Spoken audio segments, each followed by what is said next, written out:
Welcome to student coaching institute Pratapgarh.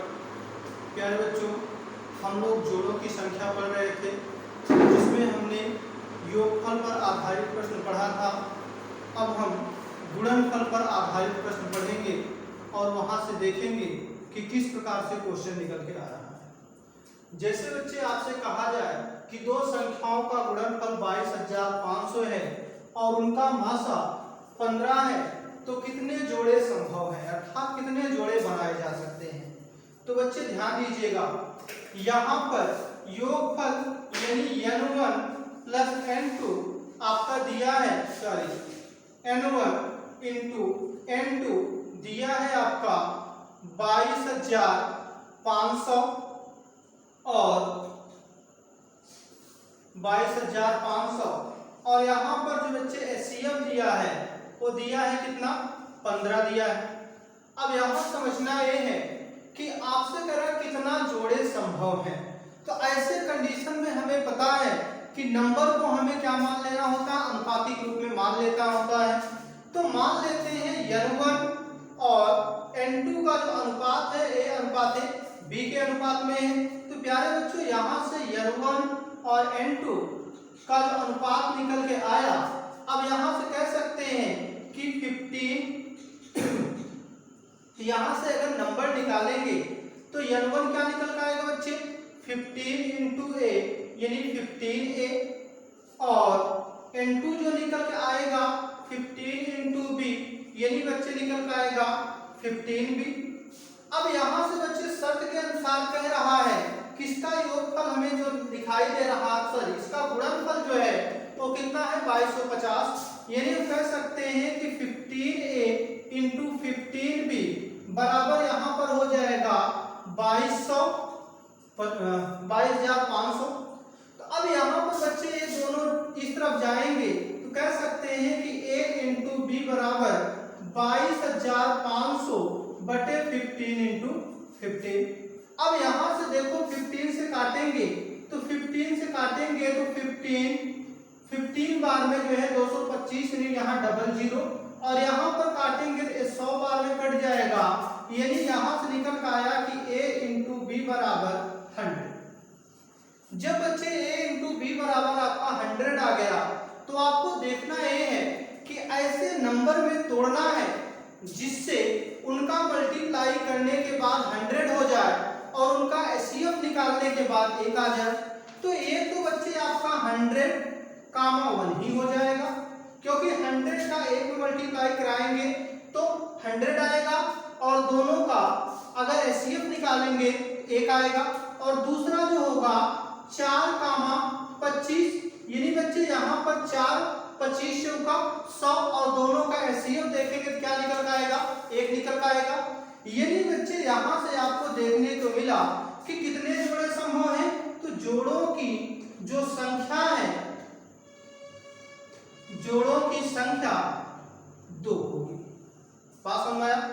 तो इस तरीके से बच्चे अगर आपका गुणनफल पर आधारित प्रश्न दे तब भी आपको क्या देखना है कि यहाँ पर गुणा करने के बाद 100 आना चाहिए और एचसीएफ क्या आना चाहिए, 1 आना चाहिए। आइए इसी तरीके से अंतर की तरफ चलते हैं कि अंतर में किस प्रकार से क्वेश्चन निकल के आता है। जैसे बच्चे मान लीजिए, इसको तब तक स्क्रीनशॉट ले लीजिए।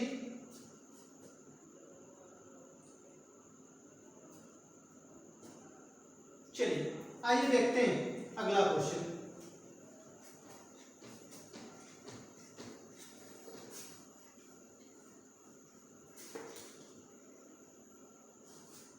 अगर जैसे बच्चे मान लीजिए हमने आपसे कहा कि दो संख्याओं का अंतर 84 है, दो संख्याओं का अंतर 84 है, दो संख्याओं का अंतर 84 है और उनका मासा 12 है, उनका मासा 12 है, तो कितने जोड़े बनने संभव हैं।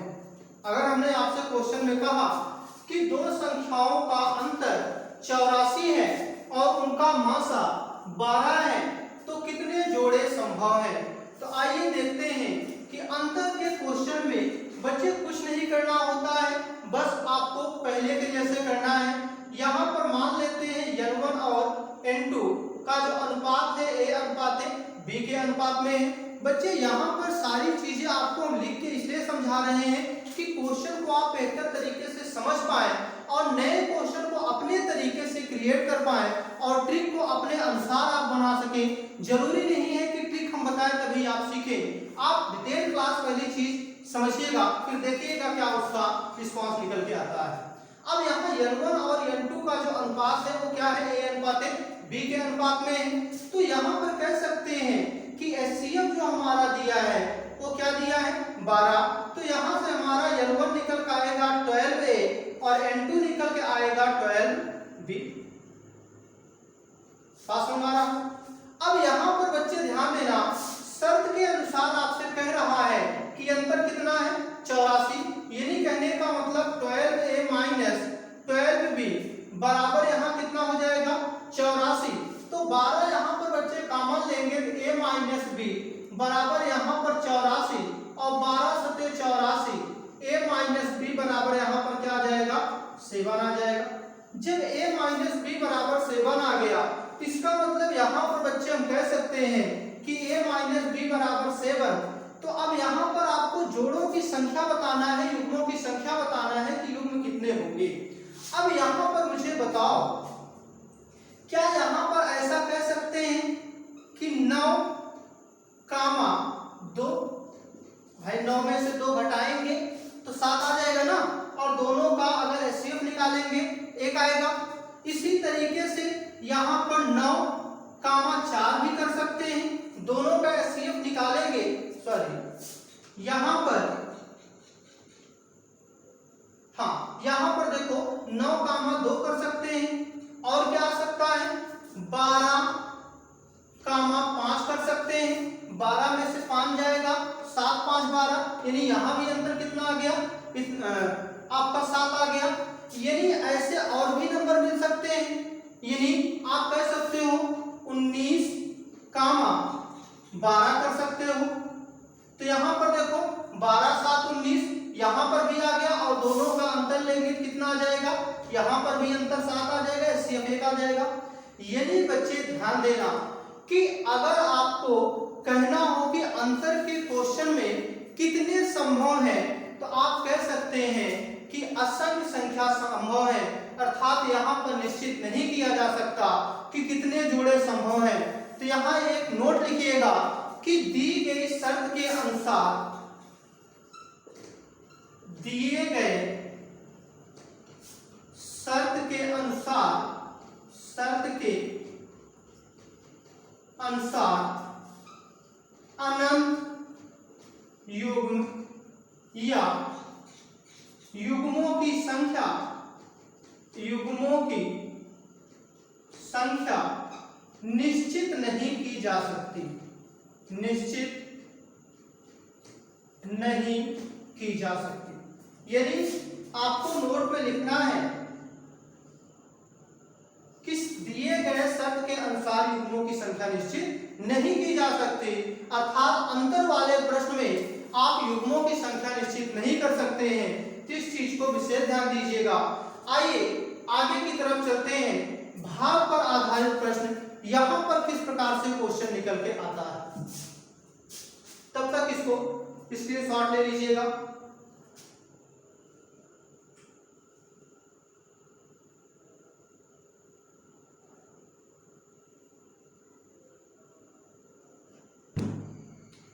चलिए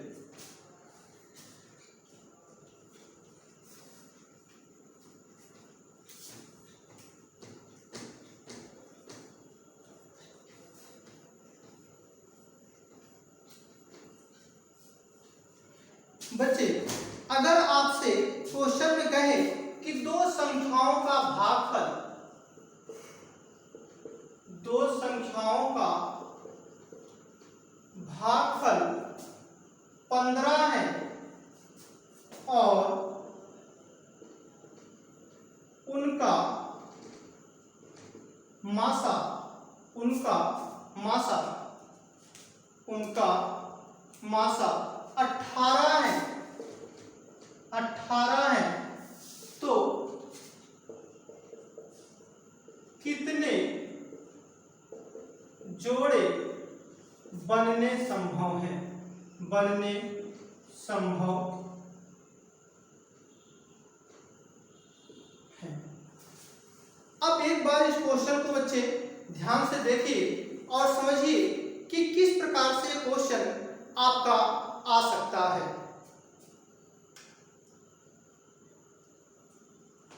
चलिए क्वेश्चन को अपन देख लिया। चलिए आइए देखते हैं।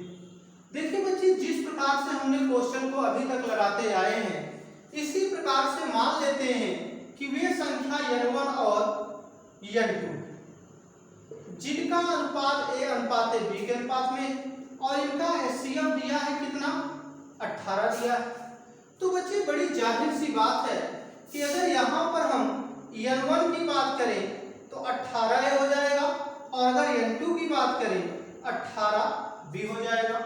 तो बच्चे यहाँ पर जरा ध्यान देना कि 18a और 18b आ गया।